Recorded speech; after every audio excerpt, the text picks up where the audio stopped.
Hey guys, this is Northville Tech. In this video, we're gonna learn how to lock your Dasher Direct card. Open the app by tapping on it. Now, log in with your email and password. If you have Touch ID, use it to proceed. Once you're logged in, you will see several options at the bottom part of the screen. Tap on More.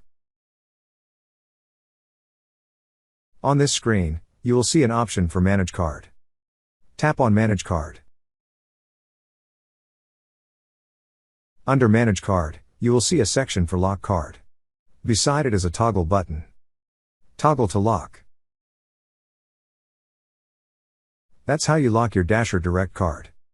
Thank you so much guys for watching, and if you have not yet subscribed to our YouTube channel, please subscribe to our YouTube channel as we create tech videos related to financial apps almost every day.